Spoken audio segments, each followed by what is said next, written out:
Hello and welcome to Daytime, your place for scary stories, straight from the horror forums of Reddit. Make sure to like and subscribe for more horror tales of things that go bumping the night. On tonight's episode, a man plays a game that he regrets he ever downloaded. So, by any means necessary, don't play Hatchet Man Cove.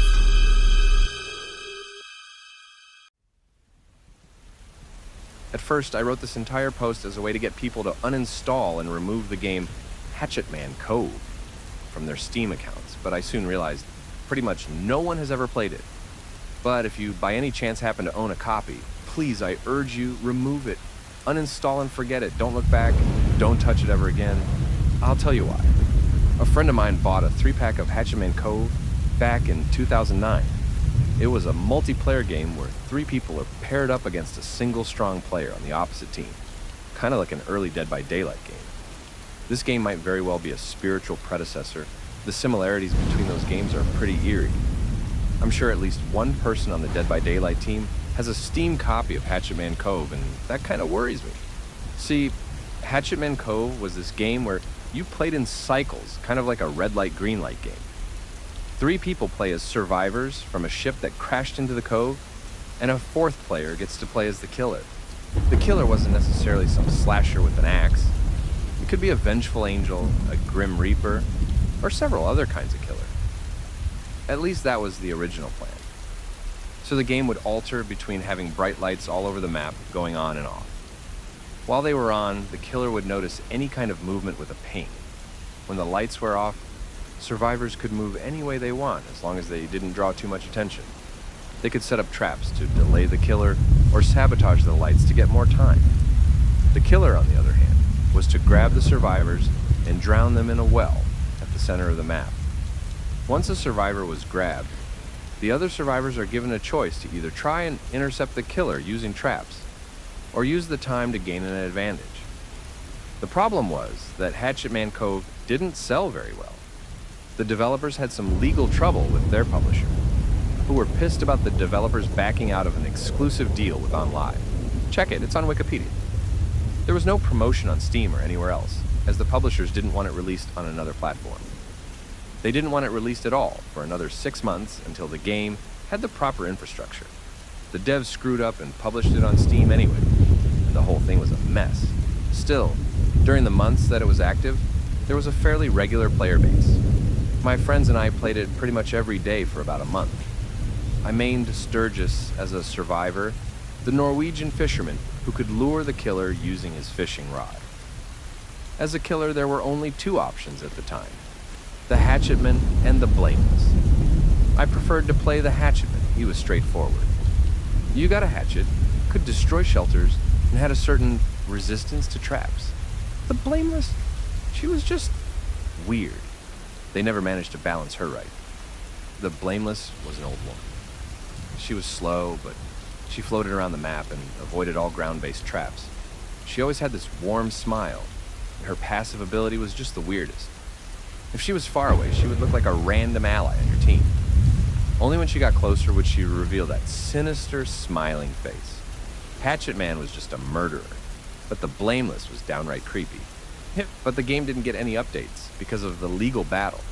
No updates, no new survivors, no killers, nothing. Instead, the game went silent. We stopped playing, and a few months later, the game was unceremoniously unlisted and removed from the Steam store, without as much as an apology. I uninstalled Hatchet Man Cove and didn't think about it for years. Just one of those games that rest in the back catalog. I forgot I even had it. But this is where things get weird. Last December, I was gifted the new Harvest Moon game as a Christmas present, and some primal part of my reptile brain clicked back in on Hatchet Man Cove. The friends I used to play with had moved on with their lives, but the game still had a Steam community page. I checked the store page, and it was empty. The game couldn't be found on Google either. The game was completely hidden.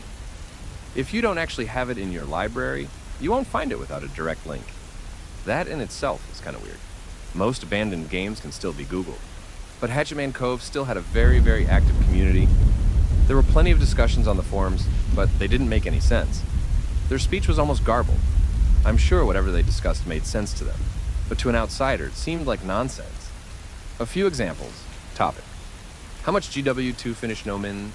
I want to finish no min, I don't know yet. Just don't GW then. Get your shit together. You'll never go min if you don't GW, just commit. The discussion forum is just a mess. The example above was the most legible thing I could find, and I still have no idea what it says. So I started checking out the community content like videos and screenshots. The way the community played the game was completely different from when I played. Pretty much no one played Hatchetman anymore. The killer seemed limited to the blameless. Not a single screenshot of the Hatchetman, just the blameless. But the weirdest thing was how players interacted with the killer.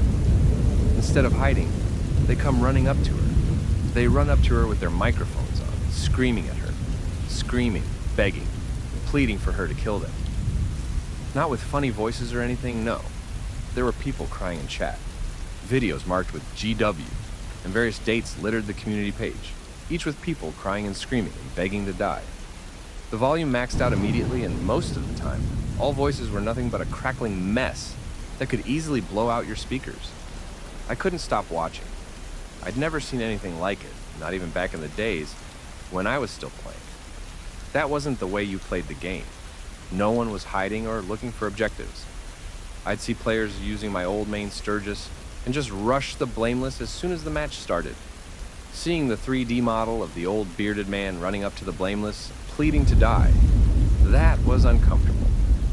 I made the mistake of posting my own question on the discussion forum. I was just too curious.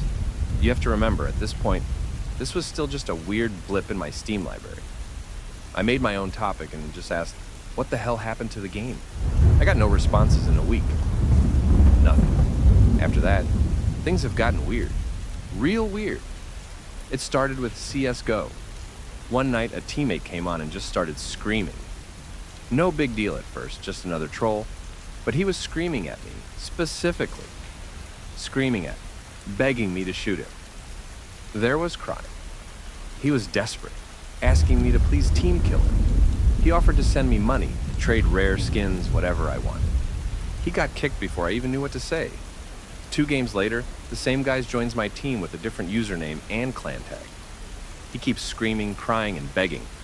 My teammates laughed, but I was getting uncomfortable. I stopped playing.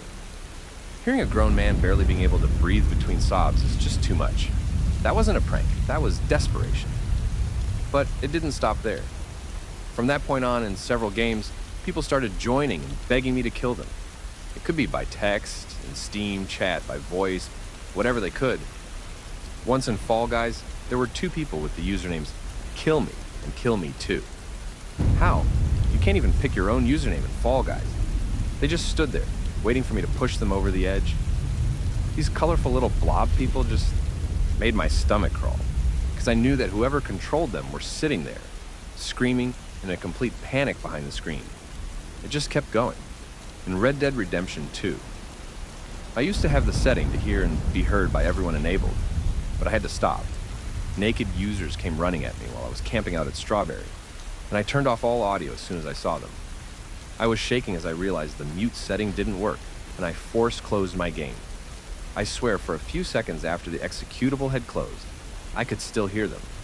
I threw my headphones across the room and walked away from the computer, just holding my head and quivering.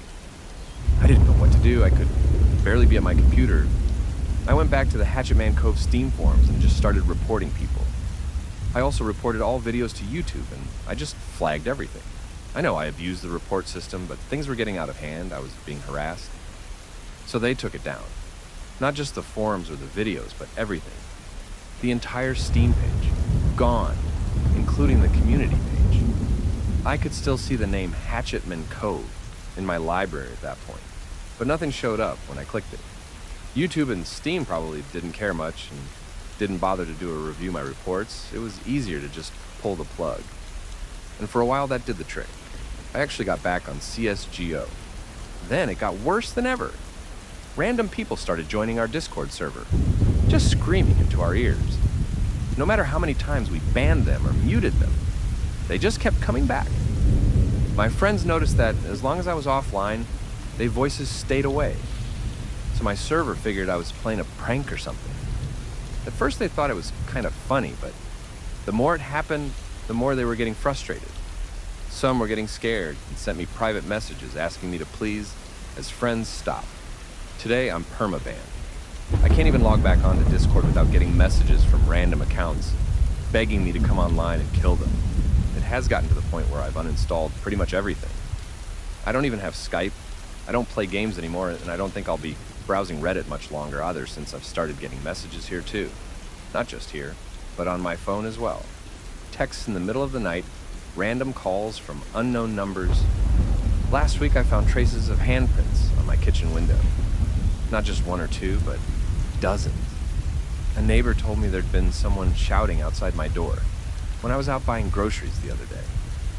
I'm considering calling the police, but I don't know what to say. I don't even know if I'm in danger. I can't get the bland face of the blameless out of my head. I dream of her asking me without moving her crinkled old mouth if I want it all to stop, and I say yes. I go to her, dressed as old Sturgis, standing alongside the others with my fishing rod. First, I ask her to end it all, but the others speak louder and she can't hear me. Then I ask again, trying to speak over the others.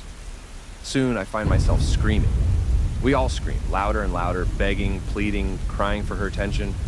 We all want it to stop, and she refuses to oblige. Instead, she just smiles, holding some sort of beautiful secret behind her pixelated dead eyes. I don't know what it is, but I want it. I'm starting to understand, but at the same time, I'm disgusted. Please, stay away from Hatchet Man Cove.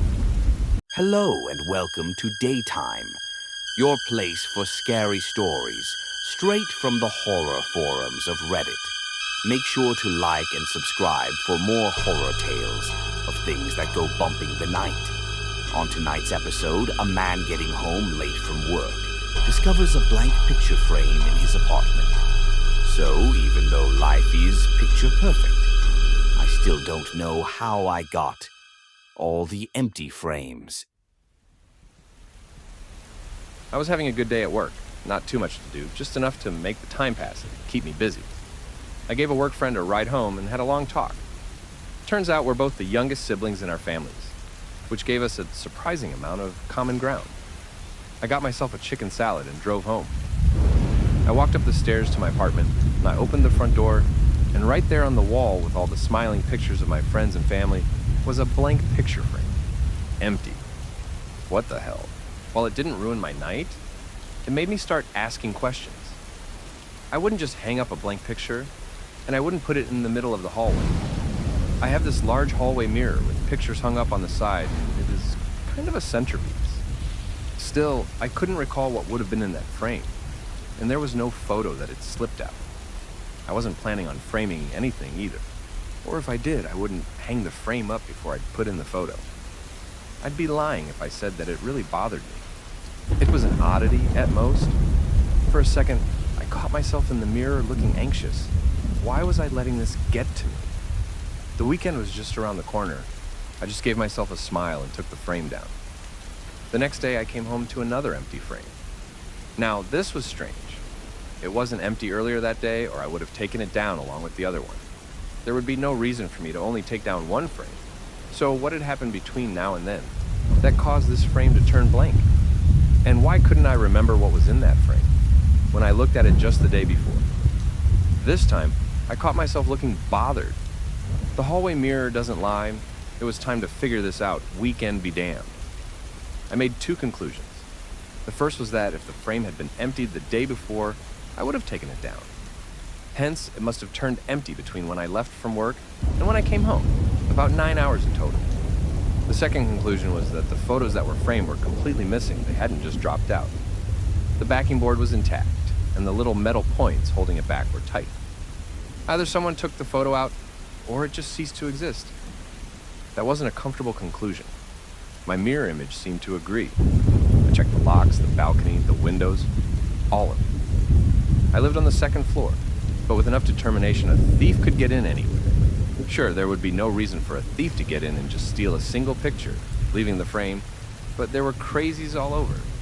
Don't get me started on the next town over, where an entire neighborhood wears creepy masks. Everything was intact. No one would get in or out without breaking something, and nothing had been broken. I went to check my keys to see if anyone had stolen the spare, but it was still there. What surprised me, though, was the key to a bike lock. I didn't have a bike, did I? There was a bike rack out front, and I started trying the key. I got a lot of sneers from the neighbors, but I tried not to let it bother me. Finally, I found the bike the key belonged to. A sporty bike, a woman's model. The seating was much lower than I'd use, and seeing as how I am a man, I probably would have gotten another kind of model. Probably. Loved the colors, though. It gave me an uncomfortable thought. Maybe I wasn't just forgetting the pictures. Maybe I was forgetting whatever or whoever was inside them as well. Maybe I was forgetting people. As a precaution, I hurried back up to my apartment. I wrote down a description for each remaining picture. I also recorded them with my phone. I committed them each to memory to the best of my ability. The next day, as I was brushing my teeth, I noticed another empty picture frame. I nearly swallowed my toothpaste. My mouth felt dry. I couldn't remember what had been framed. I could feel myself cold sweating as my heart started to race. This was impossible. I'd been here the entire time. I picked up my phone to check the video I'd recorded, but I was told the file had been corrupted and couldn't be played. I caught a glimpse of my dilated pupils in the hallway mirror as I hurried into the kitchen. The note with all my descriptions had been torn to pieces. With shaking hands, I gathered every piece and tried to puzzle them back together. They were no bigger than the nail on my pinky finger. I must have been at it for hours. I'd gotten about halfway when I realized there were several missing pieces. They were probably the description for the photo in the now empty frame. I concluded. I was not just forgetting things. They were actively being removed. It was a disturbing thought. How do you make someone forget something or someone? That last thought resonated with me. Someone. I didn't feel like I was missing anyone, but then again, how would I know? If I'd forgotten about someone important in my life and all traces of them were gone, how would I know? This gave me an idea. In some places, a lack of things can be just as telling as having something. I went through my entire apartment, step by step, and noticed a few inconsistencies. There was an empty drawer in my bedroom. I wouldn't just let one drawer overflow and another remain empty. I would have spread things out. Someone had probably been using this drawer until recently. There were several empty folders on my computer. I may not be the brightest PC user, but I don't create empty folders for no reason, especially not in the image and movie default folders. There were entire shelves that were suspiciously empty in both my fridge and freezer. Again, why wouldn't I just spread things out? It felt like I was watching a mind-twisting game of Jenga, only the pieces that were picked out were parts of my life. As I took a shower to clear my head, I noticed two more things. One, there was a pale patch of skin on my right shoulder, with strange contours. There had probably been a tattoo there. Two, there was a mark on my left ring finger. So, until just recently, I'd worn an engagement ring. I sent a few messages to friends and family and checked my social media. There was no indications of any kind that I had been engaged. I got a few responses from confused friends. They had no idea what I was talking about, and they started asking if I was okay. I wasn't the problem here. The problem was that something was eating up my life, step by step, and I had no way to fight it. I stumbled back into the kitchen, poured myself a whiskey, and started making a list. A list of things someone like me would think was important enough to put in a picture on my wall. Parents, uncles, cousins, siblings, grandparents, pets, all of it. Then, I tried to match what I could remember to those categories. I remembered almost everything. There were a few blank spots. For example, I had no brothers or sisters, and I'd been single for a very long time. That didn't make any sense, though. Just a few days prior, I'd been talking to a work colleague about being the youngest sibling. Not just younger, like you are if you have a single older sibling, but youngest. That's what you are if you have more siblings than one. Plural. I couldn't remember having any brothers or sisters. I laid it all out. I had most probably completely forgotten about 2 siblings and a fiancé. I'll be the first to admit I didn't handle it very well. I called my mother after my 4th drink of whiskey, and I wasn't making much sense. She was worried. Of course, I had no brothers or sisters. Never had, and sadly, never would. Check the photo albums, I screamed. Check every album you've got, and you'll see. You'll see the empty pages. I sat down flat in the hallway with my fifth drink, having thrown my cell phone across the room. I stared at myself in the hallway mirror.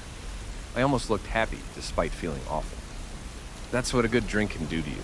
It is like putting on a mask. I frowned as deep as I could, but it just looked like I was making a funny face. To be fair, the hallway mirror wasn't that great. It was slightly stretched, making you look a little thinner and taller than you really are. Kind of like a funhouse mirror, only to a lesser effect. I tried again to commit every photo to memory. My parents, my uncle, my grandparents, my cousin, standing in a field of those weird blue sunflowers. I counted them all, then counted them again. And on my sixth drink, I fell asleep on the floor, curled up in a fetal position. I was drifting in and out of sleep. Despite everything, I was happy no more pictures had disappeared.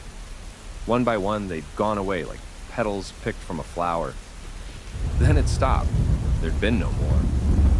Maybe it was over, and whatever was removing them had gotten what it came for. Of course, there was another option. Maybe it was just waiting for me to fall asleep. That thought jolted me awake. I'd probably gotten a solid 3 hours of sleep, and it was the middle of the night. There was rustling in the kitchen. Not loud, but loud enough for me to hear it. It sounded like someone going through my cutlery. There was nothing special in there for someone to steal. Well, except for an old butter knife my cousin gave to me back when she was into whittling that one summer.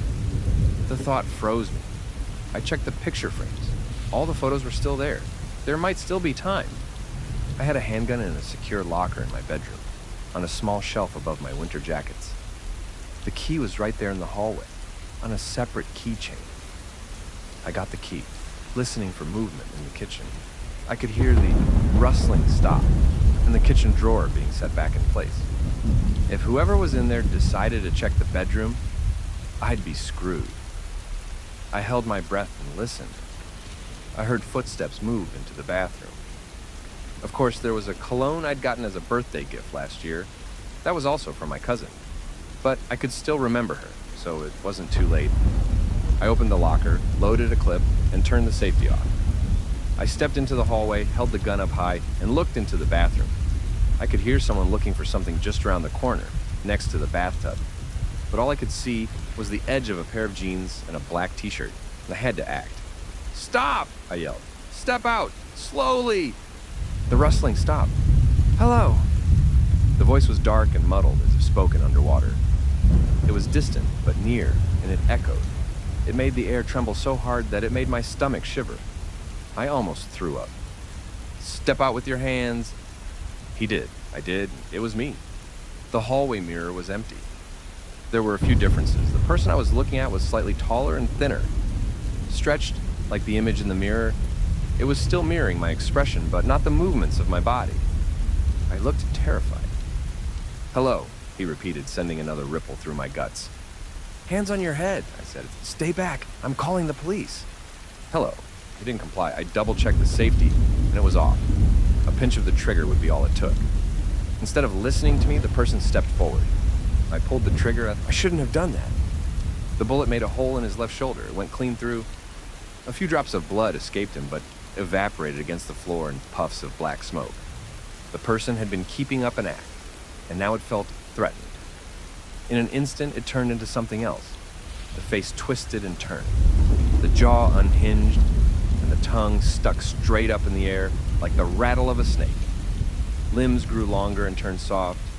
A third arm grew from the stomach, tearing away the black t-shirt. Hands grew longer, fingers ending in bird-like talons. There was no way I would stand my ground against this walking nightmare. My instincts were battling each other. One side asking me to shut down and stay dead, the other telling me to run. There was no fighting to be done, only ways to flee. I took off running. It was nothing but luck that I remembered my trigger discipline. I started running down the flight of stairs. A neighbor was yelling, calling the police. Someone opened a door. I can't remember what happened to them or who they were. A scream I can't remember, silenced. Something the size of a football, being torn free from a torso. I got out into the cool night air. I was barefoot. For a second, I almost convinced myself it wasn't really happening. Standing out there in the real world, it just couldn't be happening. This doesn't happen in the real world. Then my nightmare came bursting through the door. It had grown. It extended its stomach to a bubble, like the abdomen of a spider.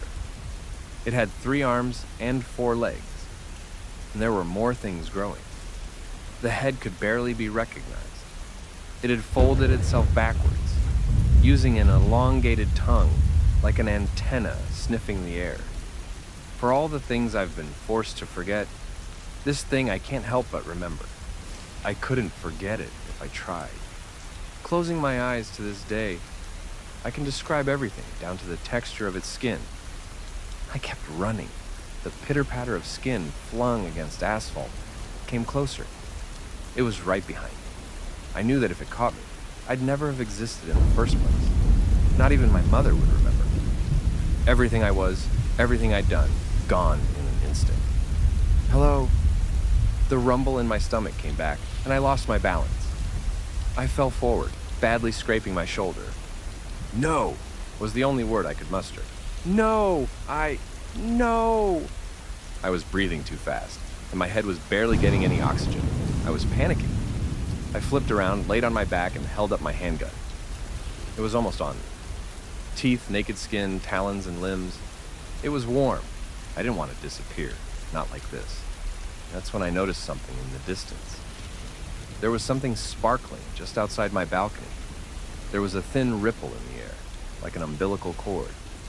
It was like looking at a black hole. There was nothing there to see but the lack of space. This ripple stretched from the nape of the creature up to a rectangular sparkle, hanging free in the air. The hallway mirror. It was stuck to it. Despite teeth, skin, and claw moving in to rip me apart, I aimed for the hallway mirror. It looked so odd, floating in midair, so far above ground. An anchor. Maybe it was adrenaline, or maybe I was lucky. But the shot connected. Shards spilled out of the frame, and the creature turned around. Parts of it were falling off, evaporating into black smoke. It hurried back towards the mirror. I followed it. It fell to its knees, arms flailing. It was trying to gather the shards, to desperately puzzle it all together. Hello, it said again. This time the sound was high-pitched, almost shrieking. The creature had shrunk significantly, and as I got closer, I unloaded the entire clip into the rest of the mirror. Shards shattered against the sidewalk, and the creature was oozing with black smoke. A single eyeball tumbled out of its skull and fell into the largest of the shards. Moments later, the entire creature evaporated. I kept that shard. I can sometimes see something moving in it, but it is too small to harm anyone. If you listen closely to it, you can hear a tiny hello. The police came, but none of my neighbors could remember why someone would have called. They hadn't seen or heard anything. It was odd, though. One of the apartments had been left wide open. It was still furnished, but no one can remember anyone ever living there. I'm guessing we forgot about the tenant, but that the creature didn't get the time to clean up the belongings. Looking back at this, I'm certain I had a brother. I think he lived in the outskirts of the city, and that he disappeared as he was out camping with his friends. I also think I had a sister. I'm certain she was the one who gave me the mirror to begin with. She was smart, studied in Europe for several years. She was blinded in an accident a few years ago. I haven't figured out when or how she disappeared. My fiancée was the last to disappear. Despite my best efforts, I haven't been able to figure out anything about her. She is a complete mystery to me. Trying to mourn her knots my stomach. I'm trying to imagine what we would have done together, what places we'd seen, or how long we'd been together, but I just can't. If I only had something to remember her by, something real, I could have made peace with it. There's just no closure. It feels odd to mourn something I can't know I had, but I do. It hurts. I sometimes wake up crying, holding a pillow. My body remembers something I don't. The shower feels empty in the morning.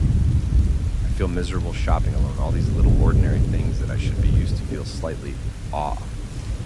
I guess there are things you just can't forget. I'm posting here to make sure this doesn't happen to anyone else. If you have blank picture frames, take it seriously. check your mirrors, make lists, try to remember. Hell, smash every mirror you have. And if anyone has any idea what the hell I should do with this shard, feel free to share. I don't mind having it, but there must be someone who can use it for something. I can't just call a scientist about it. Good luck out there.